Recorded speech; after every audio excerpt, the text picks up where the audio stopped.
Hi, in this video, I'm going to share with you what are the lessons that I've learned during my trip in Danang. Hopefully, this mistake will help you so you don't make the same mistake I did. I notice Vietnamese people doesn't like to go out in the middle of the day. You know why? Because they are scared of getting tan. So if you like to be tan, by all means do that. For us, we try to avoid going to the city during the sunny day because that is where you would want to spend time at the beach. That is why you only see Vietnamese coming out from their home when the sun set. And do you know that in the evening it's very humid? Crazy, right? So try not to wear clothes like made of cotton because then your whole body will be for sure wet. And if you are putting on some lotion on your body, make sure you avoid doing that because when you apply lotion, your body will get very sticky. Another things that I don't really like in Vietnam is the condition of the sidewalk. They are either being blocked by a scooter or the condition of the tiles are really bad. They give way, and then if you are not careful, you might trip and fall. Sometimes I realize that we are forced to walk on the road because it's almost impossible to walk on the side path. So when you walk on the road, you really have to be careful because there are like motorcycles coming on the wrong side. So just make sure you keep an eye open when you are walking on the street. And sometimes the tiles are so bad and there's gaps in between. So, Vietnam, they like to wash their floor in the morning or in the evening. So it can get water trapped underneath the tiles. So if you don't know, you trap on it and then your shoe might get wet. And I suggest that if you go to Vietnam, please don't wear a white shoe because it will turn out black or gray at the end of your trip.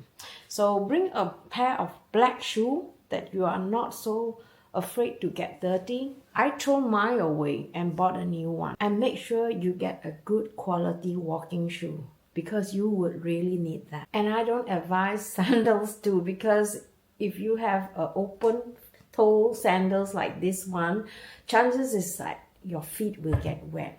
And you don't want the stinky water on your feet, right? I know a lot of people complain about the local singing karaoke, which is really normal in Da Nang or in Vietnam. Make sure you find out from the hotel receptionist if there could be a potential disturbance. Stayed next to the temple, so every morning we could hear this chanting music. For me, and as an Asian, I don't mind, but maybe some of you guys from the Western country might have problem with that. I think it is quite wise to check the review of the hotel before booking and also check on the bad review, like people who have stayed there and have bad experience, because that is the one that you should watch out for. Sometimes hotel, they use those old picture like 5-10 years ago. So you really do not know how it actually look like. So it is wise that you go on site and ask the receptionist for permission to view the room before you book them. And you'll be surprised. Sometimes they do offer a special discount on. Okay, the next one, not so popular, scam. We got scammed once with a Grab driver. There are taxi drivers who pretend to be Grab driver. So there was once we were standing outside a supermarket and this guy came up and said, "Oh, do you want a Grab taxi? I can be your Grab driver." So my partner said, no, we already booked. So he took my partner telephone and said, "Oh no, I'm the one, I can give you this ride, just go to the car and then I'll bring you to where you are." So naive enough, we went onto the taxi and then he drove us to the location. We paid him the amount that he requested, and then we get out of the taxi. LG realized, oh my god, I paid double. I have not only paid the Grab app and I have also paid him with cash. So guys, you really have to be aware about this scam. It's everywhere, and most likely you will sure meet at least once or two times of this guy. My solution is make sure you know this car number that you have already booked and tell the guy firmly, no, I'm not interested. I have already booked my taxi and he's coming. All right, and just walk away. All right, another scam is a coffee seller. You will see them on the beach area. They usually are a pair, is either couple or two very cute, innocent looking ladies. They will try to create a conversation with you, and after 10-15 minutes they will try to sell you coffee or something else.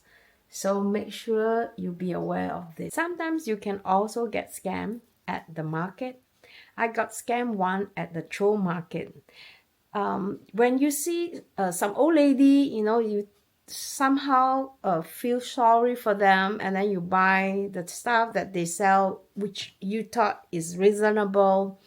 So I felt for that. I bought a packet of cookies, and I later realized that that packet of cookies was actually 3 times more expensive than the usual price. Now, some of you guys might have issue checking prices around, but it's really normal to check the price from various sellers before you end up buying one that that you are comfortable paying. So it's not a bad idea. It's better you do that than to get charged like 3-4 times higher, right? Do you know that you can also get scammed by the pharmacies? Right, 3 times in fact. The first time we were having a flu, and this lady who works there, she seems quite nice and genuine, and she seems like she know what she's doing, and she keep adding those medicines, those that I really don't need. And for the first time I thought, oh, maybe that was she being concerned, and she asked me for a WhatsApp number saying that she would check me out after 1 or 2 days, which she did. But I remember paying like almost 500,000 dong for just a cold. That was the first time. And second times I have this stomach ulcer. I went to eat at the buffet, and the next day I fall really sick. I throw up. I have problem getting out from the bed. So my partner went to the pharmacies. After 15 minutes, he get back with a bunch of medicine. I think there was more than 12, 13 different kind of medicines that I have no idea. There is no indication on the paper or on the packaging, like what is it for. So just imagine I'm forced to eat every one of them without knowing what they are for. And on top of that, I think he paid almost 900,000 for all the medicine. I was a little bit mad and pissed because I felt like, we should have learned our lesson the first time. Be aware, all right? If you go to the pharmacy, make sure you check with them and say that, ladies, only give me those medicine that I need. I don't need any other unnecessary. And ask them, is this necessary? Try to ask questions. Because when you are pain in the ass, then he will know when to stop. If you have no experience riding a scooter or bicycle, don't try to rent one, all right? Because the traffic in Danang or in Vietnam is not like the one that you have in your home. Maybe if you are from Sweden like me, we are not used to that kind of traffic. So it can be extremely dangerous. If you do not have an international driving license, you are not eligible to rent any scooter that are more than 50 cc. I have ever come across a renter who doesn't ask me about, my driving license. That's mean if I get into trouble, I'm going to be facing a really heavy penalty. So check with one that is reliable. The one that we use is Tom Rental. They are really good. They will tell you straightforward, what are the policy, and then they will make sure that the scooter are suitable for you. They will check where you want to go. And of course, you have to, let them have a photograph of your passport. Cost of a rental scooter costs between 150 to 200,000 dong, depend on the condition of the scooter. When choosing the helmet, make sure you choose one that covers the side. We had an incident before. We were on our way to this hill, and the scooter, which was 50cc, couldn't handle our load. So it just backed off, and then we fall off from the bike. And I felt the concussion a little bit. And I can imagine if you are using or not using a helmet, what trouble you could be in. So make sure you have a good helmet. If you have to buy one, do so. Lastly, I hope you find all this information useful.